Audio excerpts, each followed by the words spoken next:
If we held up that mirror to the 1960s, the Who is the Fairest of Them All mirror from the Snow White fairy tale, we'd probably see her looking back at us, Sharon Tate.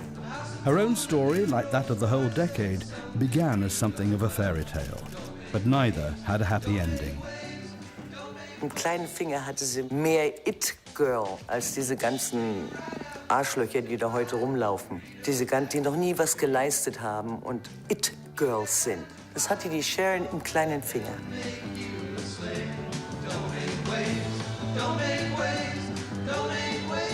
Elle serait devenue une superstar. Une superstar parce qu'elle était, quand on réfléchit, elle était quand même unique. Donc, elle aurait explosé, elle aurait été super.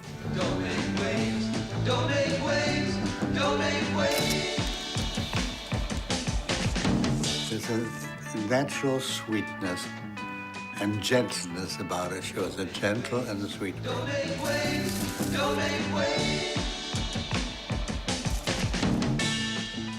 To me, that was just my sister. A big, lovable sister.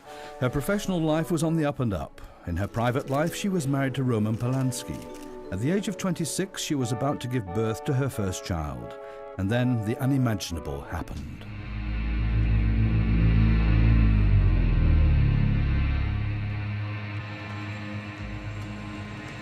On the night of August the 9th, 1969, Sharon Tate was murdered in her house in Los Angeles, in her 9th month of pregnancy, killed by 16 stab wounds. The police found 4 other victims in the house and grounds in the prestigious Benedict Canyon district, shot, stabbed, massacred. In the 2 months it took the police to find the murderers, fear and panic spread. 4 members of the so-called Manson family were arrested, convicted, and sentenced. Driven into a homicidal frenzy by the crude, apocalyptic visions of their guru, Charles Manson, they had committed this appalling crime and others. The police and the court assumed that Sharon Tate and her friends were random victims of a group of unleashed hippies who were under the spell of a demented ringleader. The truth is locked up, and now you've judged yourselves once again. LA will burn to the ground. Los Angeles will burn to the ground.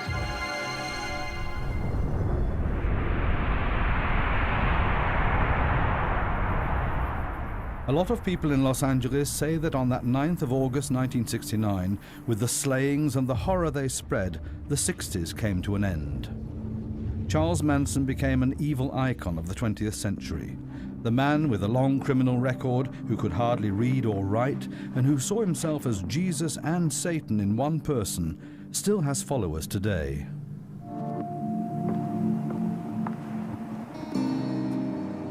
The Holy Cross Cemetery in Culver City, Los Angeles.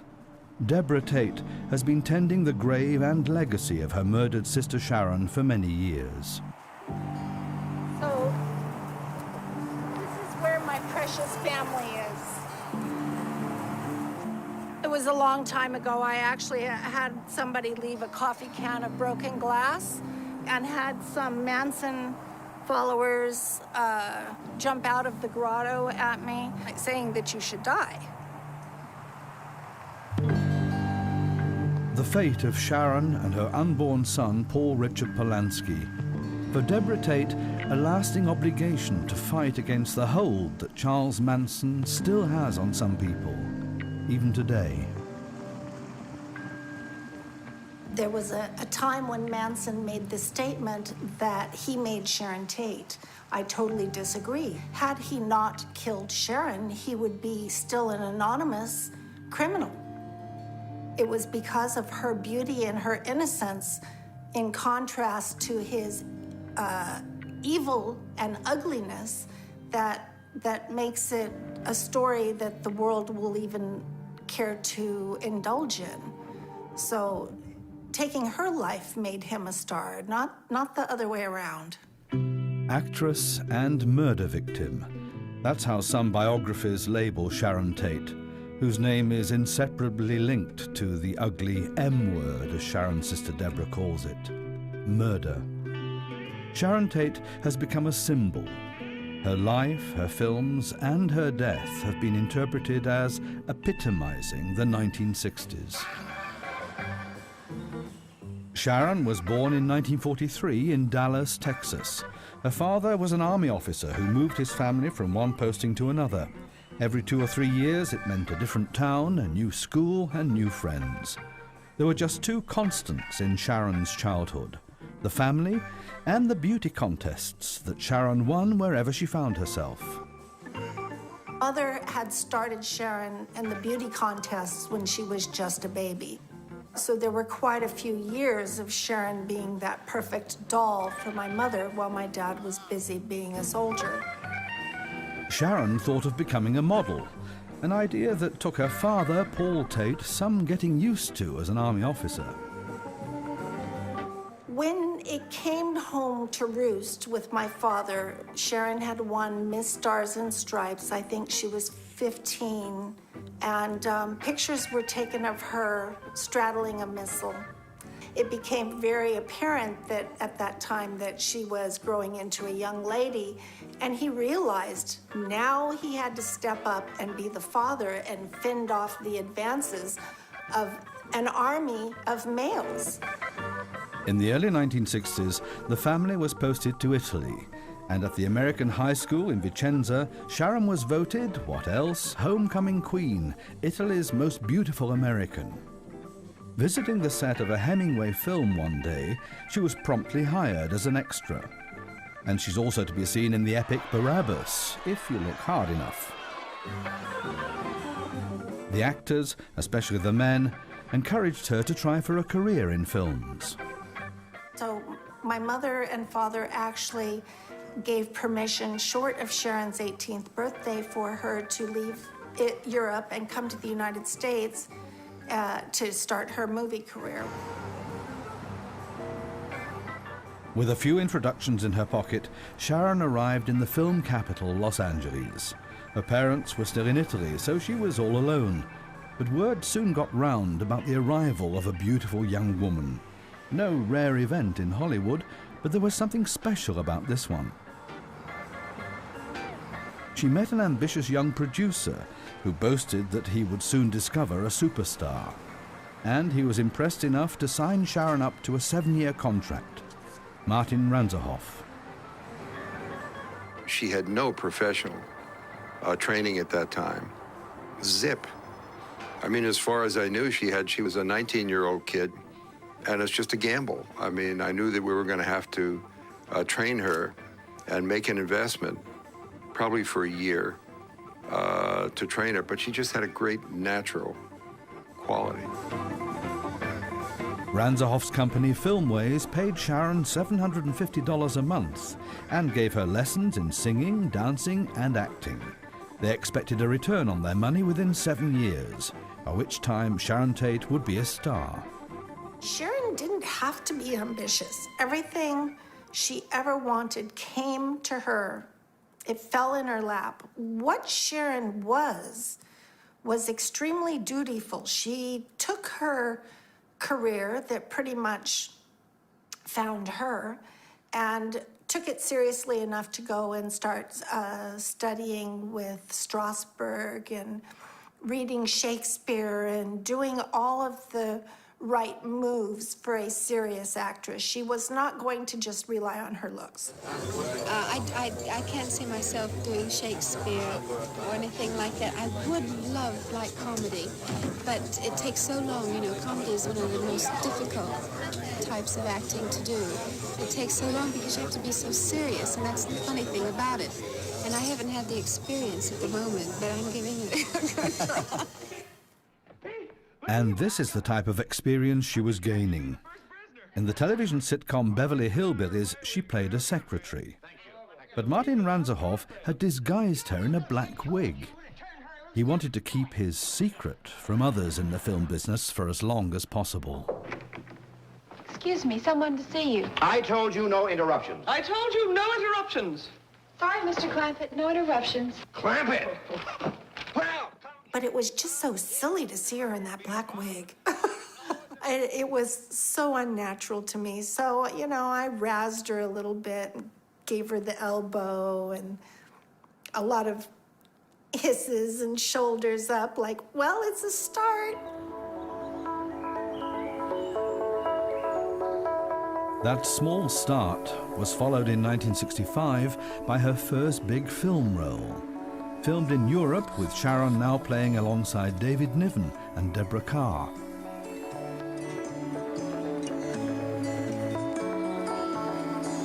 The first day that David walked on the location, when I was younger, I thought, this is the man I'm going to marry. So when he came up, I told him, I said, well, you know, I had plans for marrying you for many years. Oh, gee, he's so suave and so elegant and so handsome and witty. And the funny thing about it is I did my first film with him. Sharon is a great discovery. First of all, she's a fabulously looking bird, and she's got all the fun and spark and go. She's a marvelous girl. She's up on cloud nine, Sharon is, and I think she's a very, very good actress. And I think obviously she's gonna make a big hit in this picture.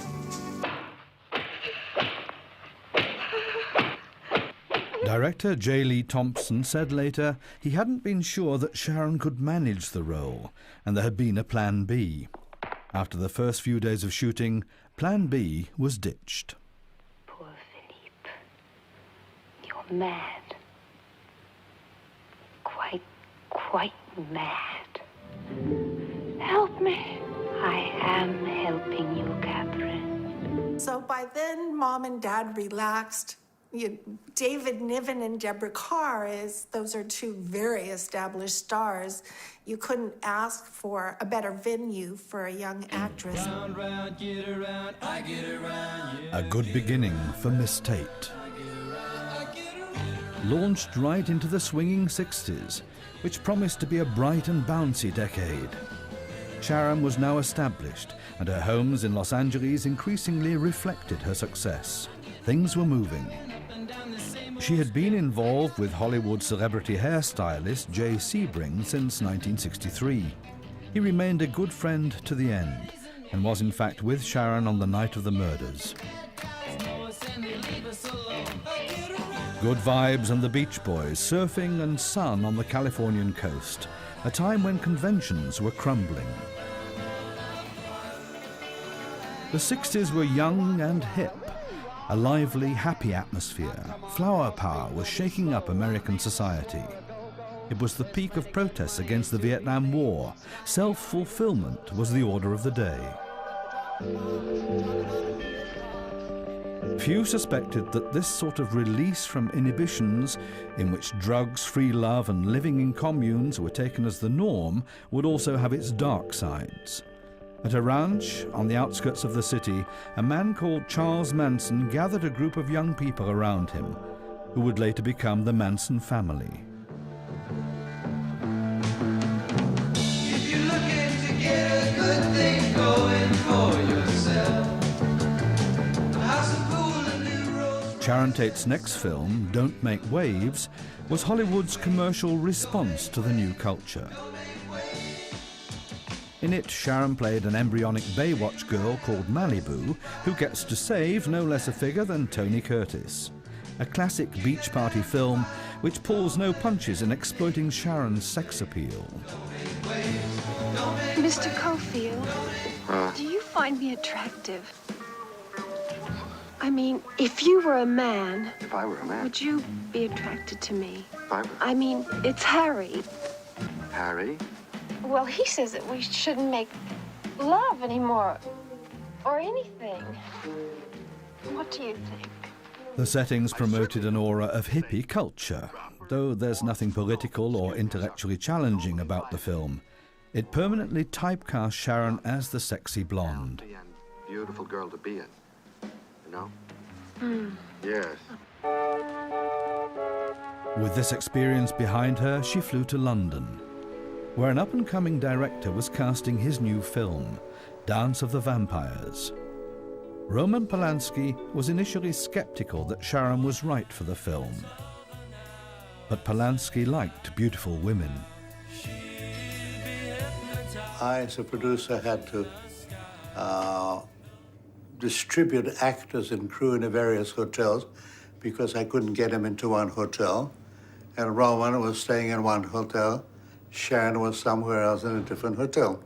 And at this point, Roman came to me and said, Gene, could you, as a favor, move Sharon to my hotel and preferably to the room next to me, which, of course, I did for my friend. And that was the beginning of their love story.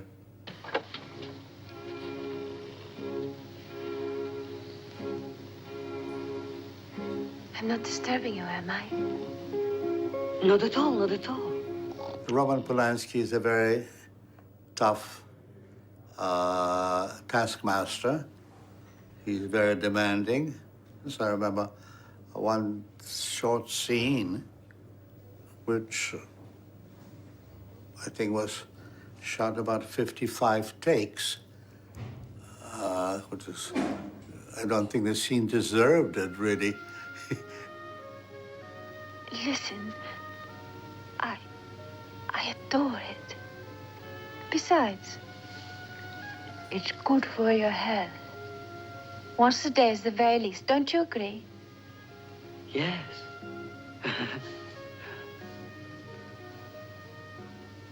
Do you mind if I have a quick one?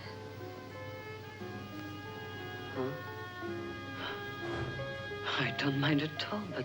Oh, thank you. You're being very nice. Double meanings in the dialogue, but no ambiguity about the emotions on screen. Sharon and Roman were becoming an item, and if some love scenes come across as very real, it's probably because they were. London had a new celebrity romance, an American and a Pole. Sharon broke up with Jay Sebring and moved in with Roman Polanski. The couple were a sensation, especially in the popular press.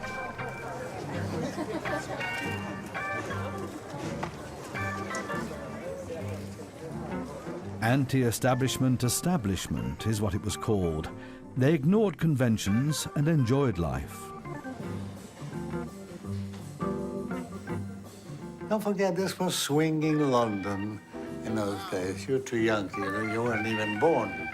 But that was, that was swinging London. Everybody was getting dressed up and having a good time.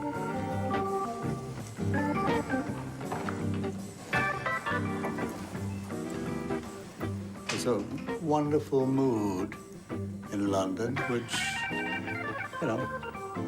Sharon and Roman just fitted into it very well. They decided to get married, which presented Polanski with a serious task.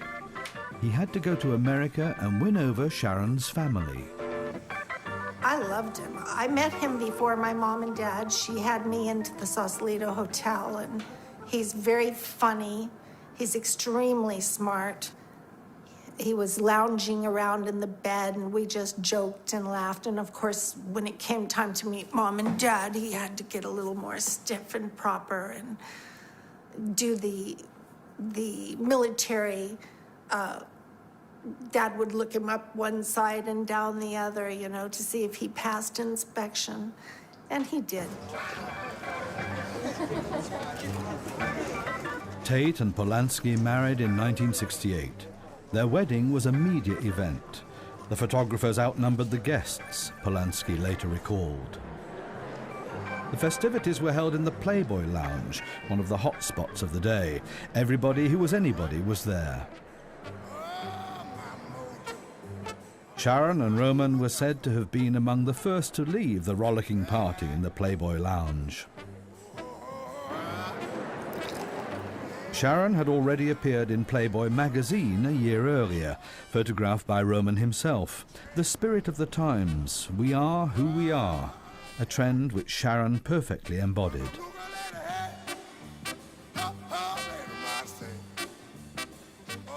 That's a comment on a whole generation, not just something that occurred in our household. That was the struggling from a generation that grew up in white gloves and girdles and pointed brassieres, which were more like a torture device, going into total personal freedom. Sharon and Roman didn't have a center of existence. They had two, London and Los Angeles. Both described this period as the happiest of their lives. Living in the luxury Chateau Marmont hotel, they had definitely arrived. They were popular hosts to a large circle of friends. It was an open-door policy. I've lived my life that way as well, not to lock doors, and people can stop by at any time. It's not like there's going to be any surprises or any improprieties really going on. We had open households, and our friends and our family were welcome at any time. An amicable, harmless dolce vita. But after the murders, it will give rise to wild rumors. Drug parties and poolside orgies all took place here, according to the press. Roman Polanski's next film, his first in Hollywood, unintentionally set tongues wagging as well. Rosemary's Baby met with vehement criticism in some quarters on account of its satanic scenes. It nevertheless was to become Polanski's greatest success. Sharon was not involved this time. The starring role went to Mia Farrow. Sharon's next role earned her a Golden Globe nomination, but confronted her with her own image problem. In The Valley of the Dolls, she played a beautiful starlet who fails as a serious actress because everyone judges her solely on her looks.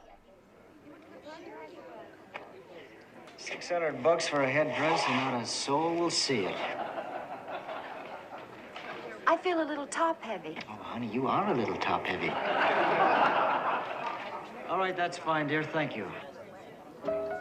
I think it was the first time that Sharon realized how difficult, how physically demanding and difficult the behind-the-scenes personalities could be. Mother, I know I don't have any talent, and I know all I have is a body, and I am doing my bust exercises. Goodbye, Mother. I'll wire you the money first thing in the morning. Goodbye. Sharon tried to carry it off with humor. Sexy little me, she called herself, ironically. And she called Polanski her better half. Oh, to hell with him. Let him droop. Still, she was working with very big stars. In the James Bond spoof, The Wrecking Crew, she appeared together with Elke Sommer alongside Dean Martin. I'm in love. Das war einer der Filme, die ich gemacht habe und die sie auch gemacht hat, in der du wirklich nicht viel Talent brauchtest. Du musstest wunderhübsch aussehen als schmückendes Etwas am Arme von Dean Martin. In some scenes, it's almost painful, the way the camera ogles Sharon. Eye candy for male eyes. Ich hatte eine Sterbeszene, das weiß ich noch, bin ich wahnsinnig erschossen worden und starb dann grässlichst. Sie hatte noch nicht mal das Glück. Wenn du arbeitest, dann denkst du sowieso immer, das wird was ganz Tolles. Das musst du ja denken, sonst könntest du gar nicht arbeiten. Aber große Ansprüche an uns schauspielerisch wurden da nicht gestellt. So wurde das dann auch gespielt. How very common of you to mention it. Ich bin überzeugt, sie hatte Talent.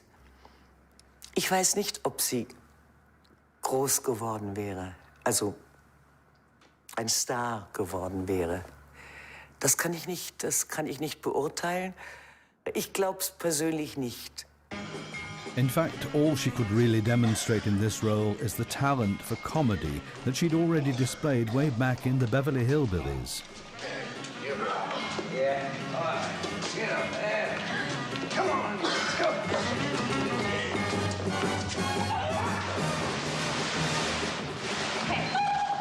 What makes you think she could swim? Well, that was the only way to find out, right? Yeah, right. Ich glaube, sie hätte viel lieber Sachen gespielt und wäre gewachsen in ihrer Schauspielkunst als Schauspielerin. Und ich glaube, auf dem Punkt war sie noch nicht. Also sie hat ihren Beruf noch nicht geliebt und fühlte sich, glaube ich, nicht sehr powerful oder nicht sehr stark. You want to ask a question? Whose side are you on? Well, I'm an agent. And I also happen to be a good one. And I'm also a woman.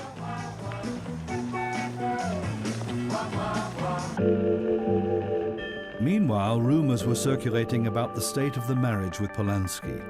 It was no secret that he had other women, that he lived out his sexual desires. In his autobiography, he openly admits to the existence of a sex video with Sharon, for instance.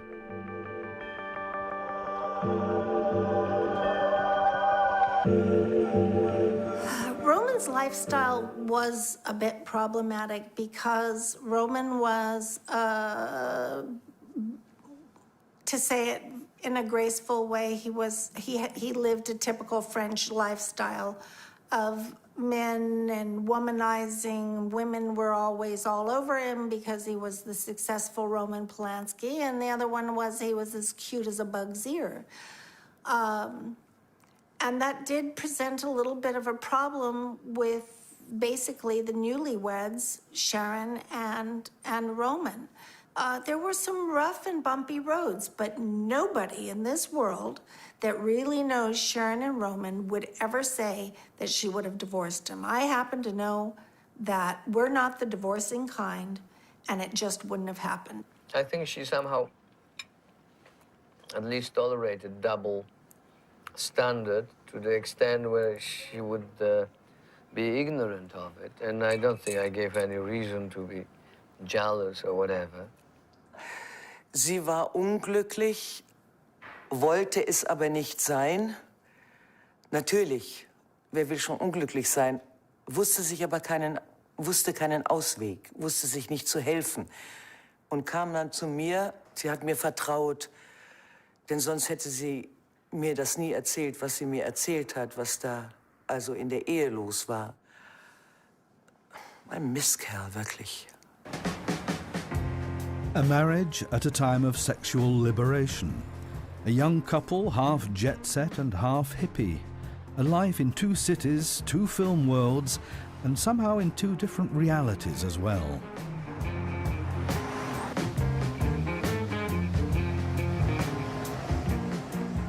The crisis was brought to an end in early 1969 by surprising news. She was giddy. She was goofy and giddy and dancing and grabbed me by the shoulders and said, "Sis, I'm pregnant, I'm pregnant, I'm pregnant, I'm pregnant, I'm pregnant." And got a very serious look on her face, and she says, "Oh, you must go home, you must go home. I need to tell Roman, you know?" So I was very busy trying to get myself out of there before Roman came in so that she could share the news with him as the first person. In his autobiography, Polanski wrote that the news threw him into confusion to start with.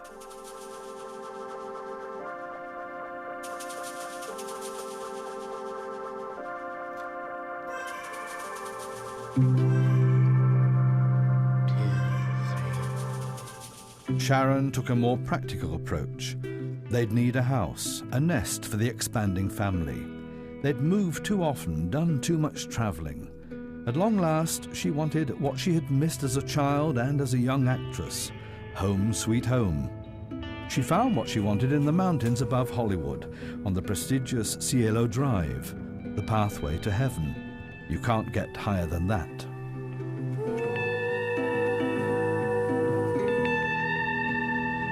The Cielo house was carved into the side of one of the hills in Benedict Canyon, a very popular location amongst the young, wealthy film business people.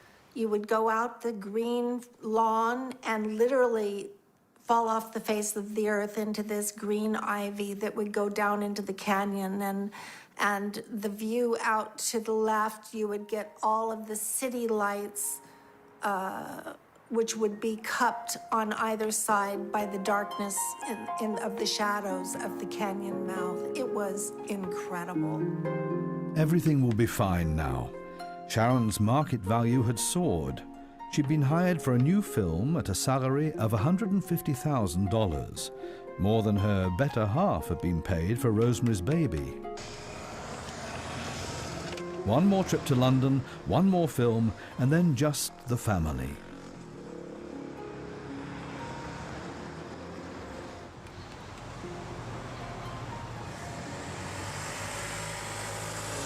Bien, on avait rendez-vous à Londres, où elle vivait avec Roman Polanski, et ils habitaient dans une de ces maisons dans les Mews, ces petites maisons à Londres qui sont dans des rues comme ça, un peu larges.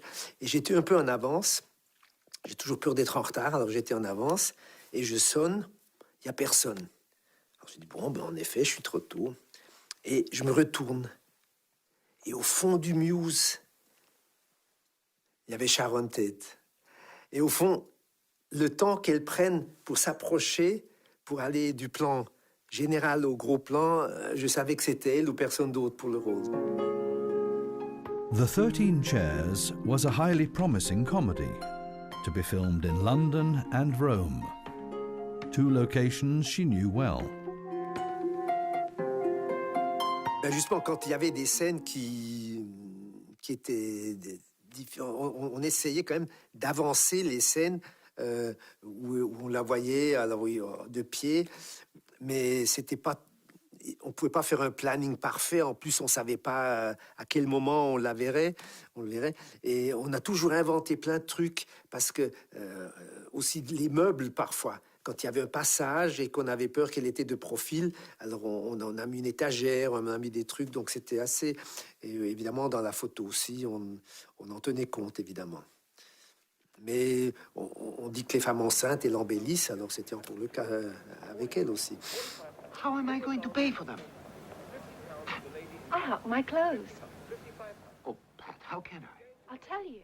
When we find the 100,000... If we look closely, we can see she's pregnant, but she carries it off. She seems to be more herself in this film than ever before. A self-assured woman. Take it easy. You can dissect them when we get back to the hotel, in the presence of a qualified upholsterer. Look. On avait une scène où elle plonge dans la piscine. Et moi, vraiment, peut-être que c'est moi qui suis le naïf, mais tout de suite, elle a dit « Ah bon, tu veux faire qu'après, mon T-shirt colle sur moi? Ah, je connais, on l'a déjà fait, etc. » Je dis « Ah bon ?» Et puis, elle ne voulait pas me croire que ce n'était pas une intention de ma part de la faire montrer encore plus entre guillemets, nue qu'elle ne l'était. Donc, et elle a fait la scène parfaitement, donc sans se gêner. Elle sort de l'eau, toute dégoulinante, et tout le monde s'est rincé l'œil. Was it her professionalism? Was she being realistic about her image or resigned to it? At the end of filming, she was anxious to go home to the nest she'd made in LA. Et je me souviens, c'est aussi bien Roman Polanski que moi. On lui dit, écoute, le film est fini, on fait le montage, et après, toi, tu vas dans une clinique en Suisse, là près de Lucerne, il y a une clinique hyper sophistiquée où Sophia Loren a accouché aussi. Toi, tu vas là, tu fais ton bébé. Et non, mais elle Elle voulait partir, elle voulait rentrer pour son bébé à la maison. Donc, alors évidemment, après, on peut toujours dire, ah oui, si elle avait écouté, ça ne serait pas arrivé. She wanted Roman to come back with her at that time. Of course, she was very, very pregnant when she came back. So her nesting instincts had kicked in. Roman had just a few more days to do. He coaxed her and reassured her that it would just be a week or so and he would be right behind her and everything would be fine. In his autobiography, Polanski recalls having a grotesque premonition as they parted, that he would never see her again.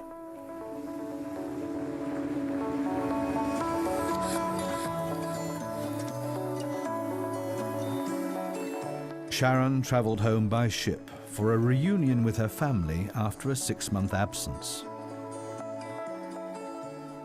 And the greeting was incredible because it was hot and she had on little bathing suit bottoms and just a regular top, which was bursting out this huge pregnant belly. So it was a joyful sight to see.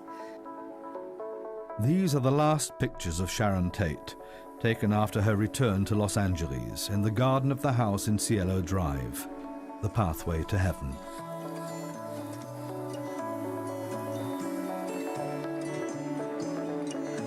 So when it came close to the time for the televised moon landing, we all piled into her big king-size bed.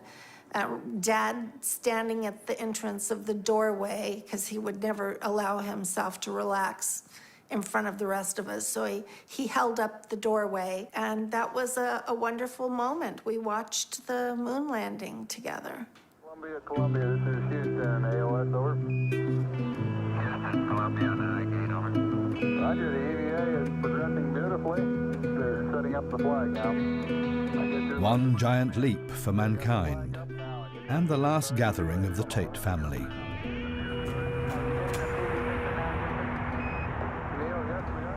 The early hours of the 9th of August 1969, the night of the murders.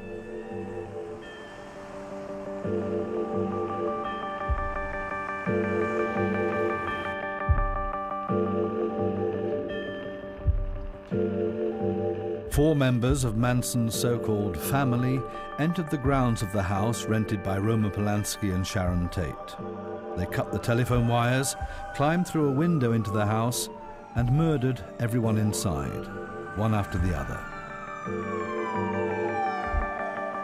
Steve Parent, who just happened to be on the premises, Jay Sebring, Sharon's former fiancé, Abigail Folger and Wojciech Frykowski, who had been staying at Sharon's house. Sharon was still alive and begged for the life of her child. One of the killers, Susan Atkins, allegedly said she couldn't care less about Sharon's baby, telling her she was going to die and adding, "I have no mercy for you." News of the slaughter in prestigious Benedict Canyon spread rapidly. And so Mother came down the hallway and she said, Sharon's gone, Sharon's dead. I said, wait a minute. What are you talking about? Slow down. And she was a pile of wreck. She was shaking, trembling. Her knees were buckling. She couldn't stand. I was in London and my agent called me. He called me around 8 o'clock London time and told me that something happened in the house. I didn't know at first what house he was talking about. He said, it's your house. And then he told me that they were all dead. And suddenly I had a phone call to come over, something terrible happened. I said, what? Don't ask, just come on over, because I had no idea what happened. I thought maybe Roman had an accident, hurt himself, fell off the stair, whatever. I mean, he was obviously in a state of deep shock, and he kept asking me, do you think she knew how much I loved her? And I assured him, I said, yes, I'm sure she knew how much I loved her. He was in terrible shape at the time, you know. He was hitting his head against the wall, practically. You know, we had to call him, get a doctor to...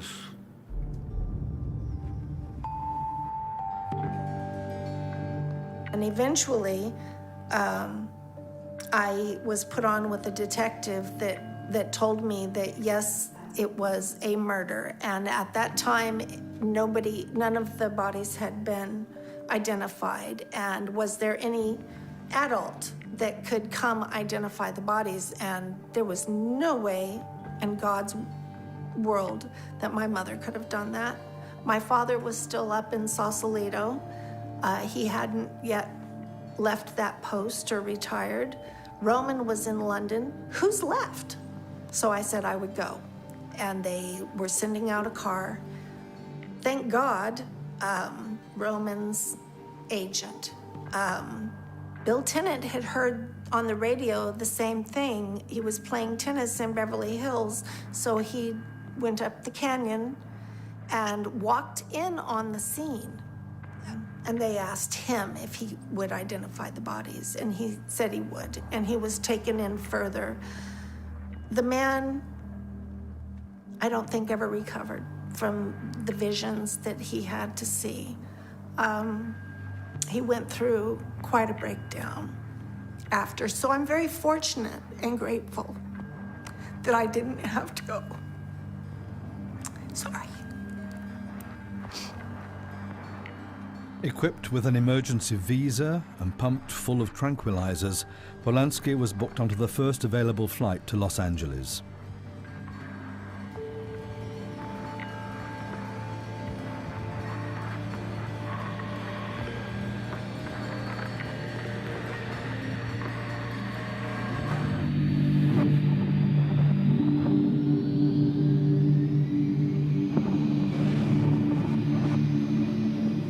There were no clues as to the identity of the killers, so the press immediately began publishing rumors and speculation about the course of events and the motives behind the massacre.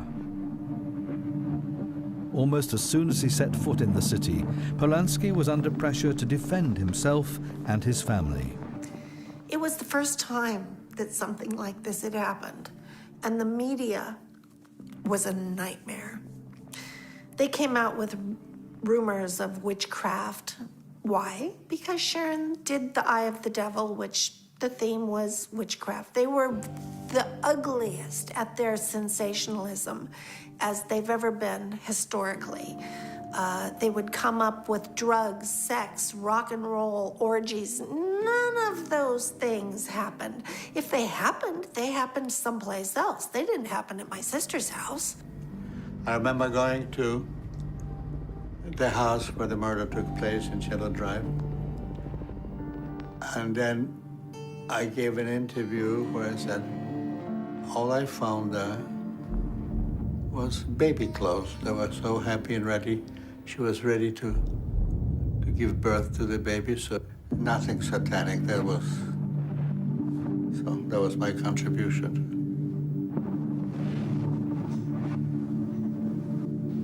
The police were at a loss, and the speculation continued.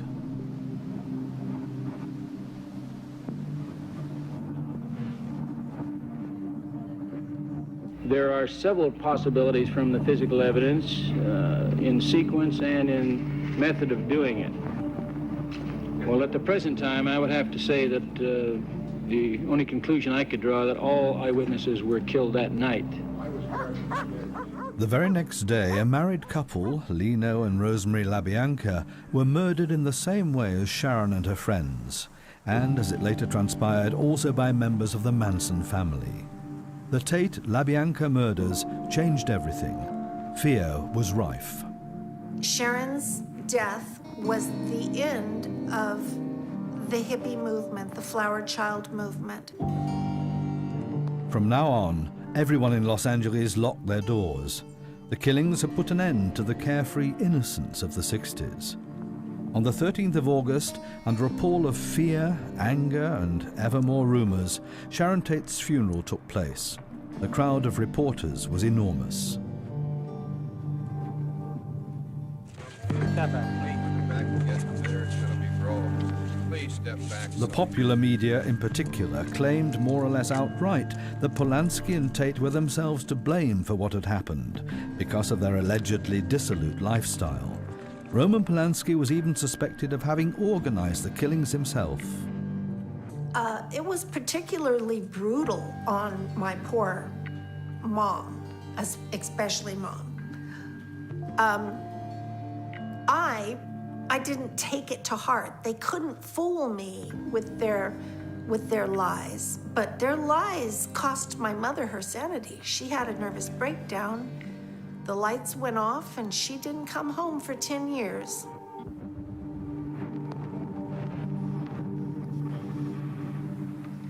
Roman Polanski voluntarily underwent a lie detector test. On the 20th of August, he finally faced the press in the Beverly Wilshire Hotel.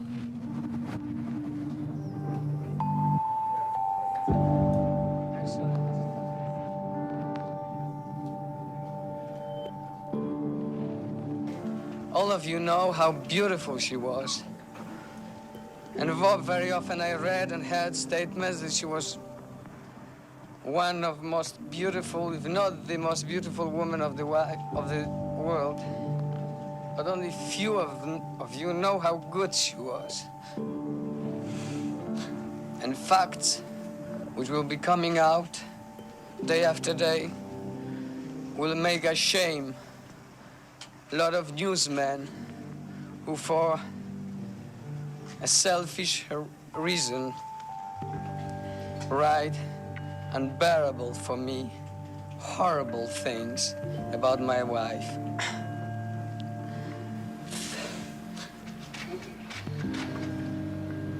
In their despair, friends and family offered a reward for information, and Roman Polanski, completely beside himself, started his own forensic research. I was also looking for any trace of blood in cars of people that I knew. I had chemicals, that I could smear and check whether there were any traces of blood on the pedals or steering wheel or seats or whatever. So I spent my night sometimes in the garages of my friends, just going through those cars. And of course, I didn't find anything. But I did think that it must have been someone who knew her. So everybody was off frantically trying to make some kind of sense out of this horrific tale that was forced upon us. But there was no sense to be found. Later on, when we did find out who the murderer was, and to this day, it still doesn't make any sense. It's not a reasonable act. It's not anything but the rambling of some sociopathic individuals who will never get out of their sociopathic mindsets. They will always be people that think that their needs are more important than that of society or God. That's what a sociopath is.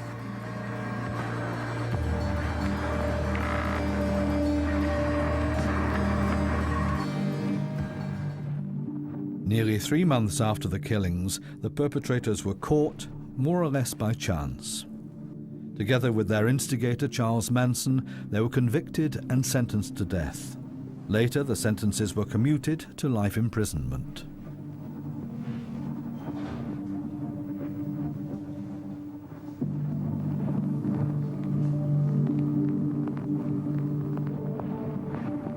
Sharon's mother, Doris, made it her mission in life to fight for the rights of victims of crime to take part in the parole hearings of perpetrators. What mercy, sir, did you show my daughter when she was begging for her life? What about her family? And what about the family that she was going to have, sir? Are these 7 victims and possibly more going to walk out of their graves when you get paroled? We've got to keep our priorities straight. We've got to keep clear who's in the light and who's in the dark. Otherwise, society will collapse. It will crumble. Following the death of her mother and her younger sister Patty, Deborah Tate took over the family's campaigning legacy. Again and again, she took on the burden of facing Sharon's murderers at parole hearings. Well, I will tell you that every single parole hearing that I've ever been to, there's something of both my mother's and my sister Sharon's that goes into the parole hearing room with me. Some years ago, Deborah set up the Tate Family Foundation. It supports young people from difficult circumstances in avoiding a life of crime, in the name of Sharon Tate. That's a wonderful thing about her having been an actress, is that she can come alive whenever I want to put her in that machine, and I can laugh and smile and remember.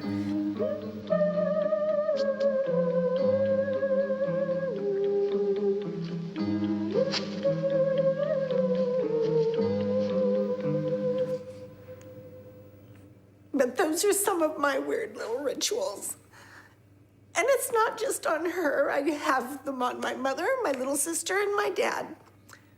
And they are still, we're a family, so they're still very much a part of me.